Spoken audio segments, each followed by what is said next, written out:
Hey guys, and welcome to another brand new video. In this video, we actually have some pretty crazy stuff going on where, if you guys may or may not have remembered, we made a video on this a few days ago, there is a really big and crazy, PlayStation 5 change.org petition going on to basically go and say that Starfield does not deserve to be on Xbox, that it should be a PlayStation 5 exclusive, that Bethesda games do a lot better on PlayStation, and that basically everyone who works over at Xbox is kind of a big dumb for even doing that. And we actually have now some crazy brand new things that are popping up right now from fans of Xbox. We have some other kind of cool stories to go talk about too as well. So you guys will sit back, relax, and enjoy, and hopefully have a fantastic, lovely day so far. And as well, if any of you guys are brand new, we have a kind of a cool few new things. Number one, we have a brand new Samsung promotion going on, which I'm going to have linked down below in the description in the comment section. If you guys want to go and either sign up and get a bunch of free money for your reservations and sign ups for Samsung itself with the new phones, that is linked down below. The Twitter and Twitch link down below, Amazon links, and let's go dive into some pretty crazy and juicy drama.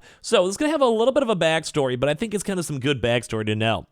If you guys have missed it, there was basically a campaign that we went and covered a little bit ago, about a week, 2 weeks ago or so, and it was started actually getting signatures. Now, this is not what we're going to be covering mainly for this one, just for backstory on this, but there basically was a really big Starfield PlayStation 5 exclusivity campaign. Now, as you guys do know, Xbox bought Bethesda for like $10 billion, just round up easy math, and well, for that, they obviously want to make these games, if they can, exclusive on their Game Pass or just general platforms. They want to make money. They want to go do stuff. It's like cool, like it's an acquisition. I'm not the biggest fan. I have a PlayStation. I want my games on PlayStation, etc. But it's my mind. They spent the money. It's cool with me, and they deserve it. But some people, such as Benjamin and Tiki over here, went and said that he was not happy with this. We covered this news, and it was kind of funny because it didn't really have that many signatures, but there has been a lot more people signing up for this one, and it's, well, weird. Once again, a PlayStation 5 exclusive is probably not going to happen, mainly because it's a Xbox game owned by Xbox.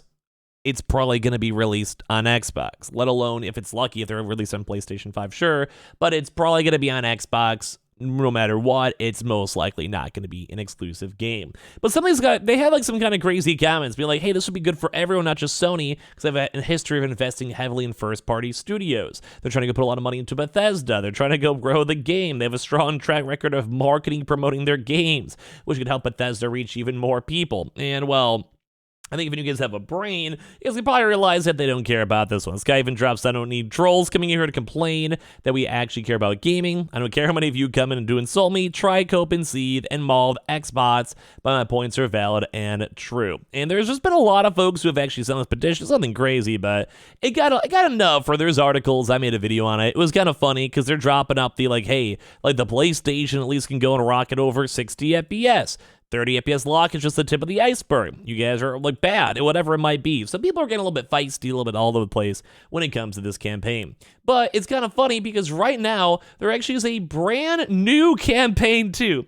So there's another one now to counteract the other one that's now been getting a little bit of attention as of now, where 100 people signed as of today. These are all kind of memes in my honest opinion because, like, no matter what, they're going to probably go and be on Xbox. Most likely will be an Xbox exclusive. They're not going to go and change up any of their marketing. Xbox spent billions of dollars to get the company itself. It's kind of a lot of does. Like, I would like it on PlayStation, sure, but it makes sense of, well, why it's not. And, well, now we have a brand new campaign where the Starfield PS5 exclusive petition is asinine, and it's actually starting to get a little bit of traffic as of, like, today, where people are now starting to sign these petitions. This was at least thankfully a little bit of a chiller one, because the last one's talking crazy, where it's like, oh my god, blah, blah, blah. This one is more on this petition is for anyone who believes that the recent petition, so this is basically a petition against the other petition over here. Basically, the recent petition to make a Starfield a PlayStation 5 exclusive game is a dumb idea. They're holding no bars in this one. It's basically true, though. They're basically sitting over here being like, hey, yo, yeah, this is just dumb. They spent all this money. The game itself is probably optimized for Xbox. Like, it's not going to happen. Like, no matter how many signatures you get, it's not going to happen. Like, billions of dollars is not going to be changed with 4,000 signatures. They say, I noticed that people were signing the petition solely to leave a comment on how against the idea they were, thus unintentionally supporting that petition. This petition against the other petition provides a forum for those who want to express their views without having to add to the signature numbers of the petition they do do not support.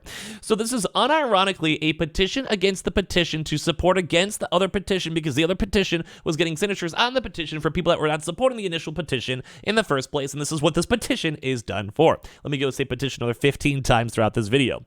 Why would a game made by Microsoft company want to make a game exclusive to Microsoft's main competitor? Duh. That idea is asinine. Agreed. Now, obviously, some PS5 players want to play Starfield. True, I'll play it on my PC, get that Game Pass, it works out for me. So I also don't agree with Starfield being an Xbox PC only game, but that doesn't Microsoft can make more money by making the game available on PS5 as well. So, I mean, even funny enough, this guy is also somehow still low-key got to support the campaign, but it's probably not going to end up on PlayStation. I can maybe see it ending up on PlayStation, maybe in like a few years or so. Maybe if they somehow work together, get a slightly better, like, I don't know, like contract to maybe like, yeah, we'll put PlayStation games on Xbox, we do Xbox games on PlayStation. But at the same time, there really isn't that many Xbox games as of currently that are kind of the big deal. Fable on the way, Halo's kind of donezo, Forza's out of the current meta, maybe the like motorsports one will be a little bit better. But yeah, either way, now we have the petition for the petition, so if you guys want to sign this petition against the other petition, let me know. We'll hook you guys on up. But it's kind of funny just to see this nonetheless, because people are obviously just, well, they just want to play either Starfield, or if they have PlayStation, they want to have a chance to play Starfield. So, I mean, either way, it's probably not going to end up on PlayStation, no matter how much we talk about on Twitter, or petitions, or whatever. Xbox spent way too much money, but it is a funny thing nonetheless. Now, we also have some kind of fun stuff over here, too.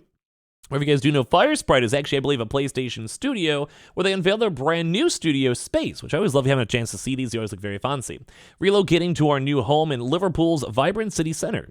It's an incredibly exciting day for our team at Firesprite as we move to our brand new studio space, which if you guys look at some of this type of stuff, looks actually pretty dope. Like I always like the idea of these fancy buildings. If I was ever a chance to have like a big, expensive like job myself, I would love this. So, new chapter in our story. The move to our new studio space is a significant step forward in Firesprite and helping us fulfill our vision of becoming a creative powerhouse within the PlayStation Studios family.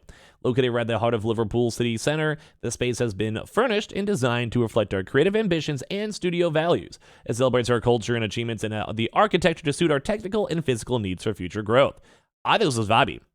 I like all the neon signs on the ceilings. I like the vibe of it. It kind of looks almost like weirdly clean in some weird spot. Also, looks like this couch. I mean, I could probably see myself taking a nap on this couch itself. Looks and seems dope. As for shapes, industrial style, lighting, fits, like just everything. Look at this. Like, look, imagine like these on the walls you're kind of walking on through. I think it looks sick. I love all this stuff. All these actual designing room too as well. I've actually been in a few office rooms myself. I haven't really been a big fan of being too close to folks right next to you.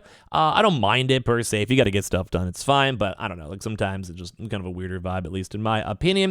And also we have all this type of stuff too. Like I love these random directional shaped lights. I love the designs. I love like the little game room. Although most people I don't usually use the game rooms too often. But that's kind of cool. They have quiet zones, maybe for people who have to go and like do like private meetings or like maybe do discussions or big schemes or whatever it might go and be. But overall, I want to hear your thoughts and comments on this because it does look very cool, at least in my opinion.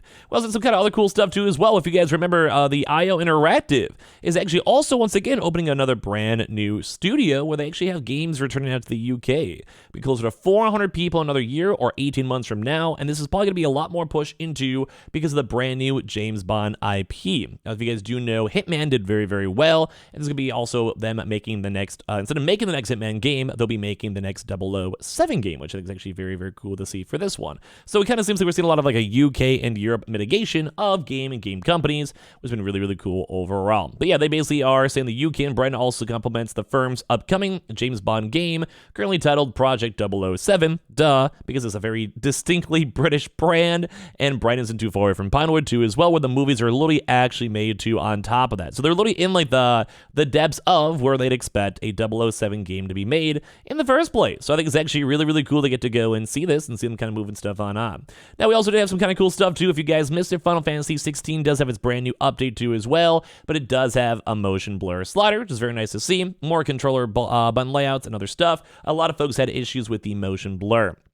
So I think with all of that, it kind of makes things a little bit more chill and a little bit relaxed and makes the game run hopefully a little bit better. I know some folks are getting motion sickness and they kind of took away from the game itself. So it's very nice to get to go and see that, well, it just exists. It's normal. It's working again. So all around kind of cool. I love seeing the idea of like more game companies popping up, expanding, because it means more big AAA games for all of us. And as well, I just like the idea of a brand new 007 game. Used to play those all the time as I was a kid. And as well as all the other upcoming games too as well. Reminder, we have the brand new Samsung promotion down below. We have the Twitter and Twitch stream down below as well if you guys want to follow. Also the Amazon links too as well. Leave a like, subscribe, and your thoughts and comments down below. And I appreciate you guys all so much for watching here in the first place.